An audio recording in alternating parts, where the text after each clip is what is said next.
right, everybody, you're tuned into Random Radio. Welcome to another exhilarating episode of Just Ask, the podcast where you ask the questions, we give you the answers. I'm Nicholas John Random, your host. We're coming to you live from Stimulus Cafe and Coffee House in beautiful Durango, Colorado. Today's question is all about time travel and the grandfather paradox. Now, our question's coming from a friend of mine named Alan this time. So Alan got in a little heated discussion with a buddy of his about time travel, and he asked if I could help him out a little bit with some knowledge. So I guess him and his buddy were having an innocent conversation about time travel, as one does. And at some point, Alan said, if I could go back in time, I'd probably kill Hitler. He was a bad guy. I want to take that guy out.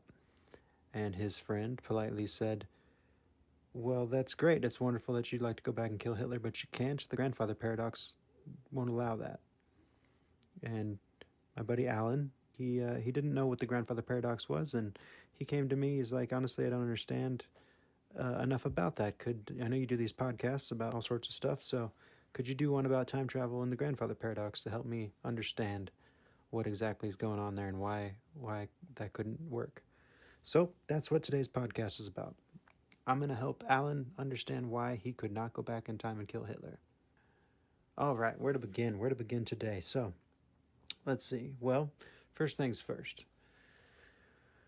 When we're talking about subjects that are a little bit out of the box, time travel, space, aliens, who really built the pyramids, the dinosaurs, some things, there's a large group of people out there who quite frankly are afraid of knowledge, and they don't like to look outside of their little box. They see everything neatly packaged there, and they understand what they were taught in school, and they don't want to learn more, so they mask it, and they don't like looking out of that box. So for starters, if there's any of you out there listening who are stuck in your little box, we got to open that box a little bit. So we're not going to jump right into the grandfather paradox and time travel. We're going to start with a little thought experiment. Now, this thought experiment is strictly theoretical, but the idea is to just start you to think, start you to open that box a little bit, that theoretical box that you're stuck in, and help you realize that some things in life that we think we understand, we really don't. We really have, it's completely best guess, and we have no idea what in the world's going on in the world. Time is definitely one of those things. Time is one of those things that we have no idea what the heck is going on. It's all relative and best guess. There are certain things that we understand more, but time is one of those things we really understand nothing about. We see it for what it is. It goes forward, and that's about it. But that's not true. Time is relative, and it's relative to your situation. So, we're going to do a little thought experiment real quick before we get into the grandfather paradox and time travel. And we're gonna do this thought experiment to just get that mind open in a little bit. This thought experiment is about what is known as time dilation or time travel imagery. It's among the principles of relativity. Einstein talked about it a lot. He had a little thought experiment involving a train and a clock tower, and it's just not as fun as the one I'm about to present. I like more interesting things than trains and clock towers. So we're going to do my little thought experiment. So I want you to first set the scene. So this is a theoretical idea. We don't have the technology I'm about to talk about, so it's completely theoretical, but it's, again, just a thought experiment, just to get you to open your mind a little bit. So here's the scene. First off, I need some better technology than we've got now. So let's jump forward, let's say 20 years. Let's say it's 2042, the year 2042. Things aren't that different from now. We just have a little bit better technology, and that's why I've decided to go there. We are in your backyard. We're going to go to your backyard. You're having a barbecue. You got some friends over. It's a great time. You got some brats, some beers. You've got a really, really cool telescope that you got it in your yard. You're cooking up some burgers and some brats and stuff, and your friends are taking turns looking through your telescope at the moon, because the moon, it's a full moon. It's a gorgeous full moon out, clear skies, and your telescope is so awesome that you can see right onto the moon's surface, right down into those craters. It's just gorgeous. You're just having a great time. Well, you and your friends, you're pretty well off. You're financially stable. Let's just say that, and it's the future. Maybe things are a little economically cheaper. I don't know, but one of the things that you've acquired over your life is a spaceship. You've got your own private spaceship, just parked in the backyard. Just it's probably got some cool racing stripes going down the side. Just a cool your own little spaceship. Now, here's where we're going to stretch the imagination a little bit. Again, we're in the future and things are a little more scientifically advanced. So you not only have your own private spaceship, but this is a spaceship that goes faster than the speed of light. Super fast spaceship. We're not going to get into how fast it goes. It just goes faster than the speed of light. Super awesome. You're just doing well in life. You got your telescopes and your barbecues, your friends and your spaceship. You're having a good time. So, you and your friends are out there hanging out, and you get a little fun idea. So, you tell your friends to come over to your telescope. You're all looking at your telescope at the moon, and you tell all your friends to gather around, and you say, "Okay, everybody, look up at the moon. I want you all to wave. Wave at the moon, everybody. Give it a good long wave." So they do. All your friends listen to you. Everybody's looking up at the moon. They're waving. Again, having a great time. And then again, we're going to stretch the imagination just a little bit, just a little bit. All your friends and you happen to move crazy fast. When we're talking about just walking and running and things like that, you're crazy fast, Superman fast, let's say, crazy, ridiculously fast. Because the next move is you tell your friends to all climb in that spaceship, to as fast as they can hop in that spaceship, and you do the same. You pick up your telescope while you're on the way. You grab that telescope, hop in your spaceship, and boop, as fast as you can, as fast as that spaceship goes, zoom to the moon. And then again, stretching the imagination, Superman fast, you all get out of that spaceship while you're on the surface of the moon, and you plop down your telescope, and you point it, because obviously you're going to be so amazingly technologically advanced, you're going to know exactly where your house is somehow magically. It's not magic, it's just, let's just say you've got GPS on your house or something. It doesn't matter. Again, this is a completely theoretical thing. So you plop out of that spaceship, you're on the moon's surface now, and you run over and you set up your telescope Superman fast, and you tell your friends to come over, and you all look in the telescope, and what do you see? Well, if you did everything crazy fast and you flew in your light speed, faster than light speed ship, and you ran out of that spaceship super fast, and you set up your telescope, and you were able to point exactly to your house where you were having that barbecue and look down in that telescope, what you would see is yourself and all of your friends waving at you from the earth. You would see yourselves waving at each other. Now, how's that possible? Well, that's possible because of something called time dilation. You see, certain things are constants in the universe, and they're only constants, just so everybody understands, they're only constants now, in our perception now that we understand. They appear to be constants. One of those things is light. Light is a constant. Light travels at light speed, the speed of light. That is how fast light travels to our perception currently now in the science that we understand.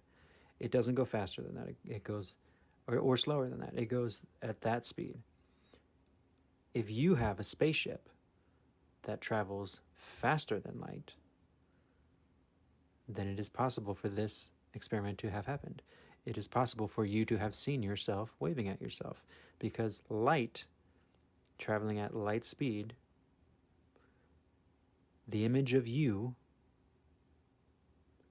traveling at light speed takes about 1.2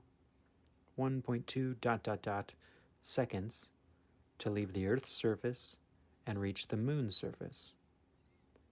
Which means if you were in your spaceship and you had been traveling faster than the speed of light, and of course all the other addendums to it, like moving really, really fast, setting up your telescope really, really fast, and all that, then you got to the moon faster than the image of you got to the moon.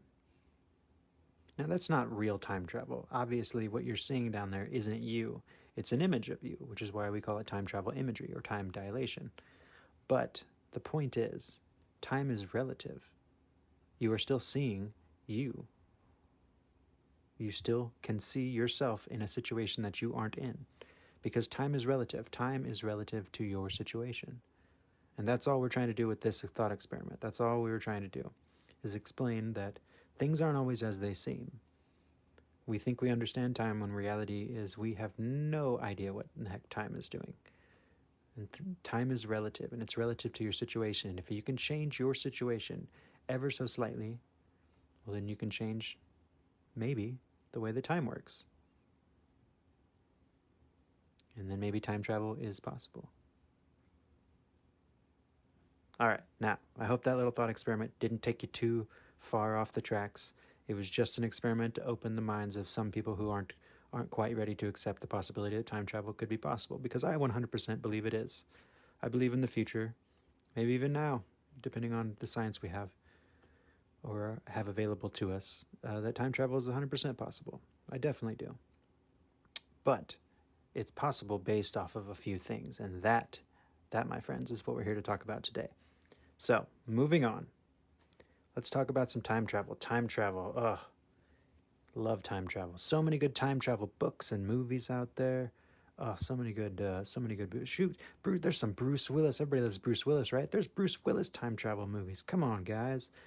There's so much good stuff. What was it, 12 Monkeys? I mean, that one was a little wacky, but great movie. I think they even made it into a TV show. Back to the Future, obviously. You know, you got all sorts of.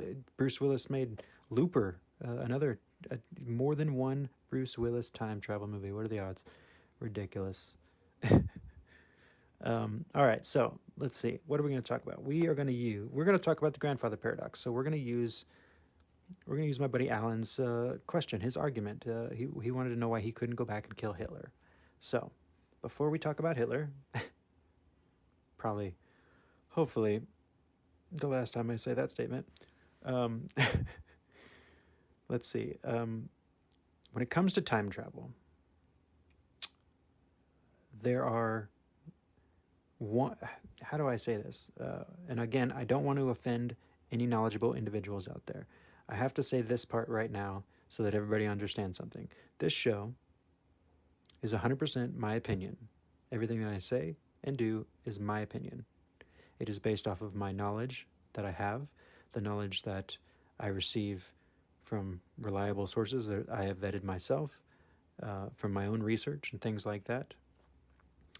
But a 100% chance, guaranteed, at some point in time, I'm gonna flub up. I'm gonna have, or just have a difference of opinion. You know, a lot of the topics we talk about, like this is time travel, are completely theoretical. And there will be people who have a complete different opinion than I do. That's okay. It's 100% fine. And if I mess up on something, that's also okay, guys. We're all in this together. It's just best guess. And that's totally okay. If you catch me making a mistake or having a very, very, very different opinion than you do, please email me anytime you want to, or leave a comment or whatever you'd like to do. And you know, if you do a good job of expressing yourself, wording yourself, and correcting me in the right way, I will absolutely bring it up in the next episode and talk about it and try and settle the score. So I just had to say that because this next thing is an opinion of mine. It is an opinion based on my scientific knowledge. When it comes to time travel, I believe that there are only two possible scenarios that are universal when it comes to time travel. What I mean by this is, I believe that when we're talking about time travel, one of the two things I'm about to mention has to be true. One of the two. Not both of them. One or the other. We live in a universal world where one of these two things exists. More importantly than anything else in time travel is this, in my personal opinion.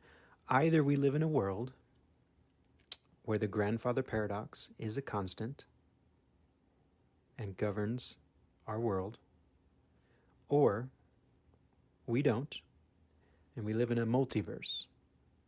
And if we live in a multiverse, which I'll get into later and explain, then the grandfather paradox means nothing. It has no effect on our universe whatsoever. So I believe we live in a universe where one of those two things is possible. We have to. It's one or the other. And when we're talking about time travel, that is, specifically. One of the two. Either we live in a universe with the grandfather paradox, or we live in a universe where we don't have a grandfather paradox and we are in a multiverse. It's one of those two. Now, since the question was about the grandfather paradox, let's start there. We'll put multiverse to a side for a second and we'll start to talk about the grandfather paradox. Okay, so our buddy, Alan, he wanted to know why he couldn't go back and kill Hitler. So let's start there. I'm super scientifically adept. I've got a laboratory. I've got all my tools. I spend some hardcore time and thought and experiments and building and construction. I build myself a time machine. Now I've got my time machine. It's tested. It works. I get myself all ready. I turn my time machine on. I climb in. I travel back to 41. I plop out. I see Hitler there. He's sitting at his desk. I pull out a revolver out of my pocket. I aim it. I shoot him. Bam! Dead Hitler. No more Hitler. Now I get back in my time machine and I go back to my time and everything's hunky-dory, right? Well, if we live in the universe where the grandfather paradox is a constant, then theoretically what just occurred is not possible. It is not possible for me to go back and kill Hitler. Now you're saying, why? Why can't you go back and kill Hitler? What's the deal there? Okay, he was a terrible guy. You don't want to go back and kill Hitler? Of course I'd love to kill Hitler, but we can't. If we live in a universe where the grandfather paradox is a constant, then I can't go back and kill Hitler. And the reason is this. Again, this is all theoretically. Theoretically, if we live in that universe, then everything in the universe would prevent me from doing it. Even if I was successfully able to build a time machine and travel back to 1941, when I got there, infinite number of possibilities of things would go wrong or try and prevent me, or would prevent me every time from killing Hitler. What I mean by that is I get in the time machine, I travel back to 1941, I get out of the time machine, I pull out my revolver and the gun jams. Or I pull out my revolver and shoot and Hitler ducks under the desk and it misses him and he lives. Or I get out of the time machine and somebody immediately kills me.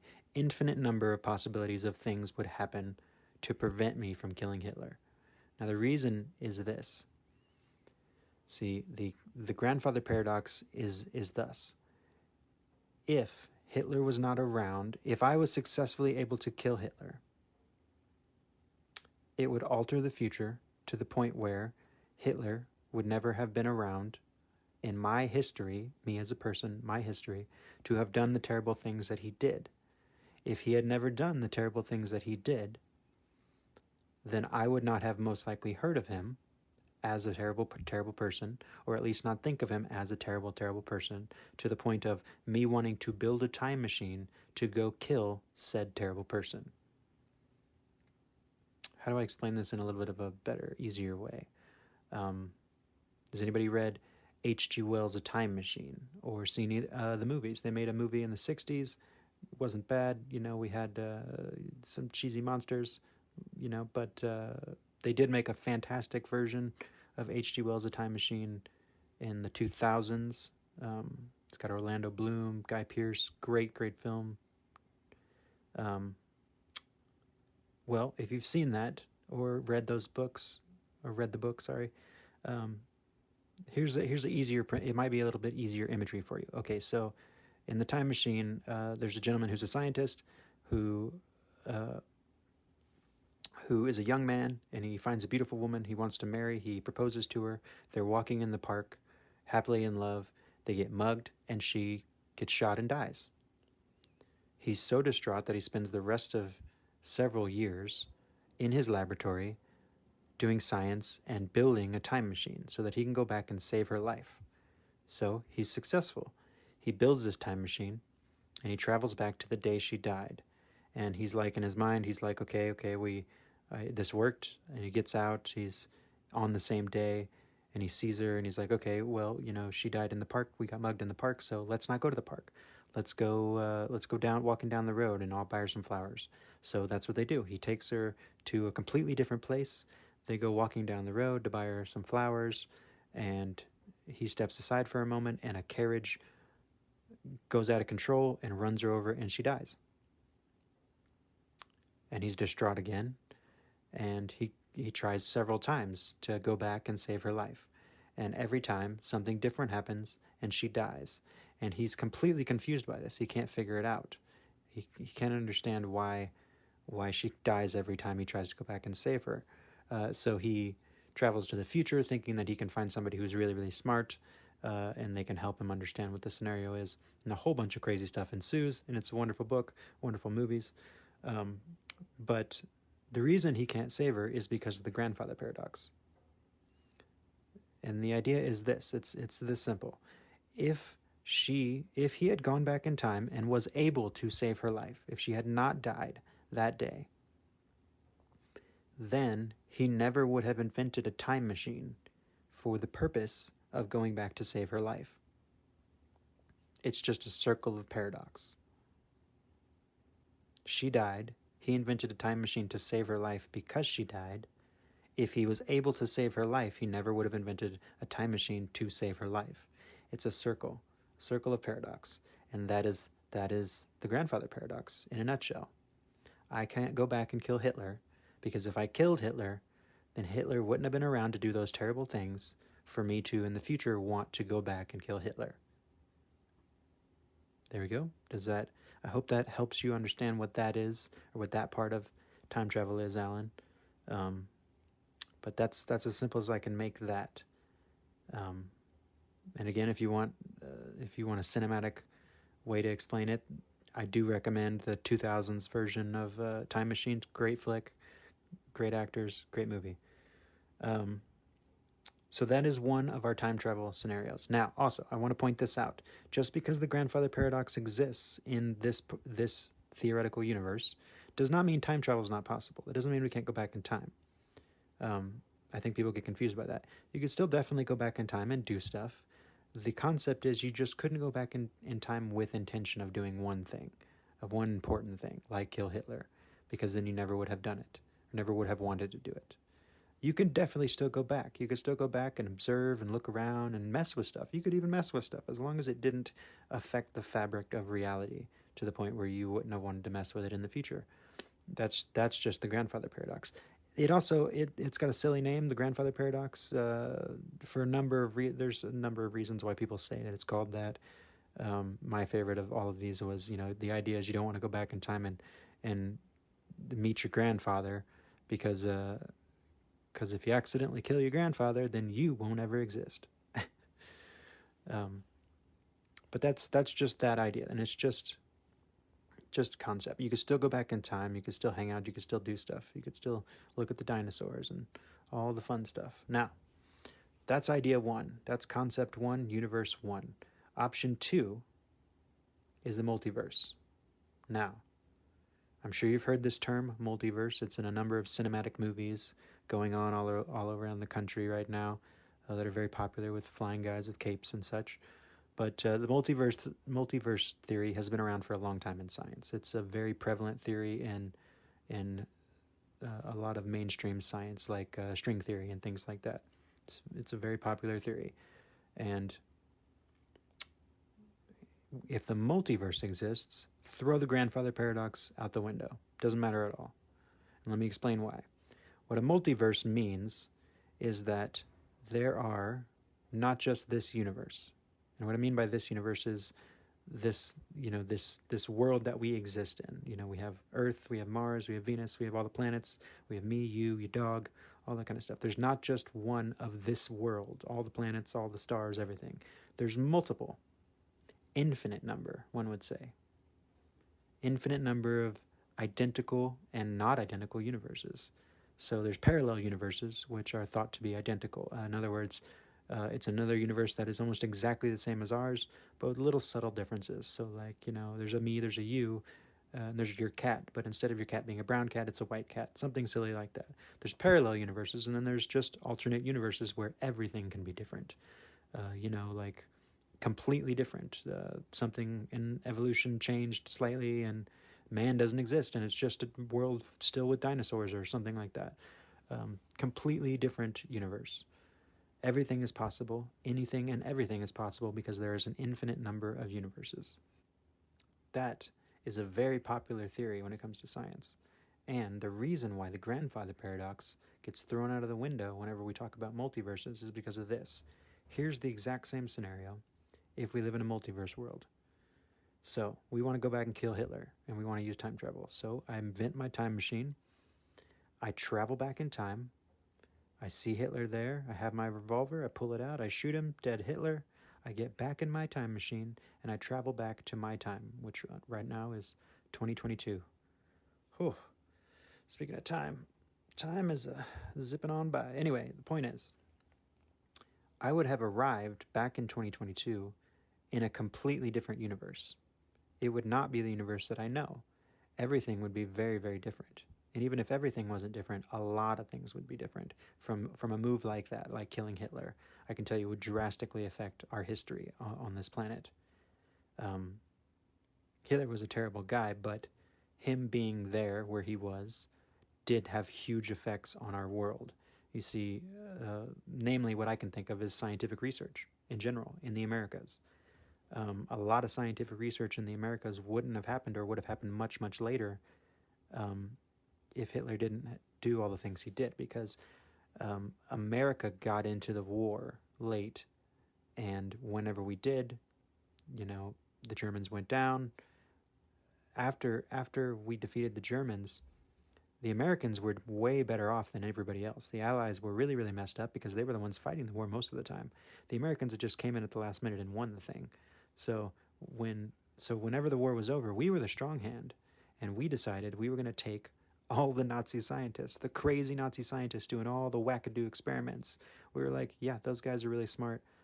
Let's bring them over to America and have them do all their science for us. We're talking all sorts of crazy stuff: chemical warfare, biological stuff, heart transplants, all sorts of crazy stuff. Werner von Braun, the entire NASA rocket program, started at the SS with the Germans. That's a whole other thing, the whole other conversation, Operation Paperclip and stuff like that. But the point is, without Hitler doing the things that he did, America would have had none of that technology whatsoever. It would have been very, very different in your world.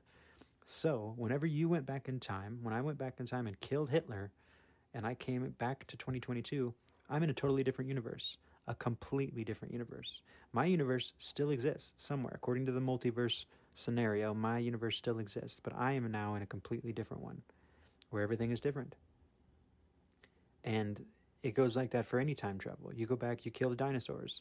What happens is when you travel back, you have now created, this is all theory, so nobody really knows, but you've either created or accessed a different universe.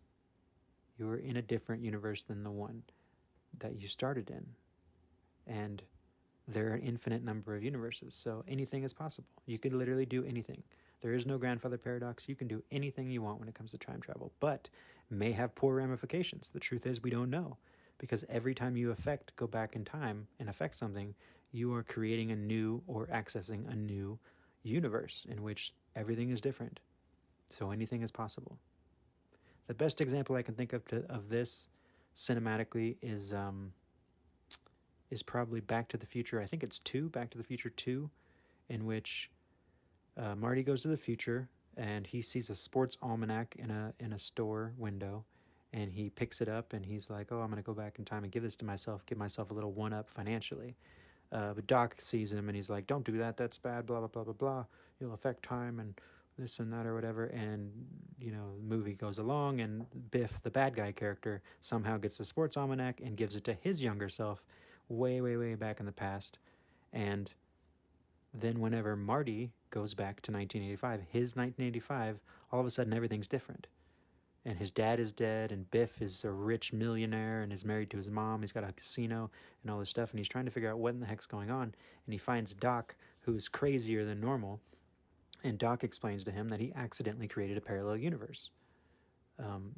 Biff accidentally created a parallel universe, or not accidentally, he did it on purpose, but by having that almanac, Biff gave it to his younger self, and a whole series of differences happened leading up to this new universe that he's in. And in order to get back to his universe, he has to remove that element. In other words, he has to go back in time and get rid of that sports almanac.